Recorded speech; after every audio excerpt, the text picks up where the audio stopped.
महाराष्ट्र विधानसभा चुनाव के लिए बीजेपी ने बनाया बड़ा प्लान। लोकसभा चुनाव के बाद विधानसभा चुनाव जीतना बीजेपी के लिए हुआ कठिन।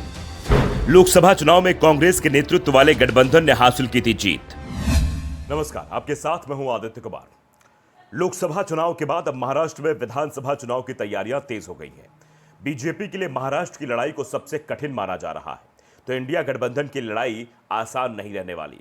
दरअसल हाल ही में हुए लोकसभा चुनाव में महाराष्ट्र में इंडिया गठबंधन को सबसे ज्यादा फायदा पहुंचा है। राज्य में बीजेपी के नेतृत्व वाली महायुति की सीटों की संख्या सिर्फ 17 रह गई है, जबकि कांग्रेस ने जो उनके नेतृत्व वाली महाविकास अघाड़ी है वो 30 सीटें लेकर आ गई है। इसके बाद से दिल्ली में महाराष्ट्र को लेकर बैठकों का सिलसिला चल रहा है। दिल्ली में बीजेपी राष्ट्रीय अध्यक्ष जेपी नड्डा और गृह मंत्री अमित शाह की मौजूदगी में कोर कमेटी की मीटिंग हुई। बैठक के बाद महाराष्ट्र के उप मुख्यमंत्री देवेंद्र फडणवीस ने कहा, हम जल्द घटक दलों के साथ बैठक करेंगे और चुनावी तैयारियों में जुट जाएंगे। लेकिन बड़ा सवाल यह है कि क्या बीजेपी महाराष्ट्र में अपनी सरकार बचा पाएगी? लोकसभा के नतीजों को देखें तो बीजेपी के नेतृत्व वाले महायुति के वोट शेयर में 7.3% की कमी आई है, जबकि कांग्रेस के नेतृत्व वाला एमवीए का वोट प्रतिशत में 10.5% बढ़ गया है। हालांकि बीजेपी को अपना वोट प्रतिशत लगभग उतना ही बना रहा, लेकिन सहयोगियों के अच्छे प्रदर्शन नहीं करने की वजह से उसकी सीटों की संख्या 23 से घटकर 9 रह गई। महाराष्ट्र में एक लोकसभा सीट में 6 विधानसभा सीटें आती हैं। लोकसभा चुनाव में महाविकास अघाड़ी को राज्य की कुल 288 विधानसभा सीटों में से 154 सीटों पर बढ़त मिली, जबकि महायुति 123 सीटों पर आगे है। राज्य विधानसभा में बहुमत का आंकड़ा 145 सीटों का है। ऐसे में महाविकास अघाड़ी को बहुमत से 11 अधिक सीटें मिल रही हैं। निर्दलीय सांगली लोकसभा सीट को अगर महाविकास अघाड़ी में जोड़ दें तो महायुति पर उसकी बढ़त 31 सीटों की हो जाती है। इसके अलावा अन्य 11 सीटों पर आगे रहे। अगर वर्तमान स्थिति की बात करें तो बीजेपी के नेतृत्व वाली महायुति के पास विधानसभा की कुल 185 सीटें हैं। इनमें से 90 विधायक अपने क्षेत्रों में लीड नहीं दिलवा पाए। बीजेपी के विधायकों की संख्या 103, शिवसेना जो शिंदे गुट की है उसके पास 42 और अजीत पवार की एनसीपी के पास 40 विधायक हैं।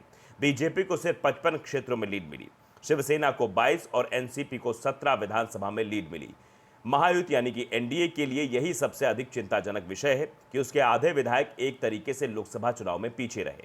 लोकसभा चुनाव में बीजेपी को कुल 48 सीटों में से 9 सीटें मिली हैं। शिवसेना और एनसीपी को 7 और 1 सीट मिली है। बाकी 31 सीटों पर महाविकास अघाड़ी ने कब्जा जमाया है। महाराष्ट्र में बीजेपी के लिए चिंता की बात यह है कि उसका प्रदर्शन लोकसभा और विधानसभा दोनों में कमोवेश एक जैसा ही रहता है, उसमें ज्यादा अंतर नहीं आता है। राज्य में 6 महीने में विधानसभा चुनाव होने और यह तय माना जा रहा है कि विधानसभा चुनाव में अजीत गुट बीजेपी के साथ नहीं होगा, लेकिन शिंदे गुट और बीजेपी के बीच गठबंधन लगभग तय माना जा रहा है और बीजेपी ने इसे लेकर तैयारी भी अब जोर शोर से तेज कर दी है। वैसे महाविकास अघाड़ी में भी तैयारी चल रही है और कांग्रेस, शिवसेना, यूबीटी और एनसीपी पवार गुट ने मिलकर चुनाव लड़ने का ऐलान किया है। लेकिन एमवीए में इस बार सीट बंटवारा आसान नहीं माना जा रहा है। दरअसल लोकसभा चुनाव के लिए कांग्रेस उद्धव की शर्तों के आगे झुक गई थी। ये पहले से ही कहा जा रहा था कि राज्य में कांग्रेस एमवीए में सबसे मजबूत पार्टी, लेकिन उद्धव के दबाव में कांग्रेस ने सिर्फ 16 सीटों पर चुनाव लड़ा, जबकि ठाकरे की शिवसेना ने 22 सीटों पर उम्मीदवार उतारे। लेकिन चुनाव परिणाम में कांग्रेस को 13 सीट मिली और 1 सीट उसके बागी उम्मीदवार ने जीती, यानी कांग्रेस के हिस्से में आई 14 सीट। तो उद्धव गुट सिर्फ 9 सीट ही जीत सका। अब कांग्रेस की तरफ से दावा किया जा रहा है कि लोकसभा चुनाव के परिणाम के अनुसार ही सीटों का बंटवारा होना चाहिए, यानी कांग्रेस ने उद्धव से कम 1.5 गुना ज्यादा सीटें मांगनी है, क्योंकि लोकसभा चुनाव में उद्धव ठाकरे ने 2019 के लोकसभा चुनाव के परिणाम को आधार बनाया था, जिसमें शिवसेना को 18 सीटें मिली थी और इसी आधार पर उद्धव ने ज्यादा सीटों पर अपनी दावेदारी प्रस्तुत की थी। इसलिए अब विधानसभा चुनाव में कांग्रेस बड़ी दावेदारी करने को तैयार है। ऐसे में सवाल उठ रहे हैं कि क्या उद्धव इसके लिए तैयार होंगे। दर्पण न्यूज को अगर आपने सब्सक्राइब नहीं किया जरूर करिए, बेल आइकन दबाइए ताकि अपडेट भरी खबरें आप तक पहुंचती रहें। नमस्कार।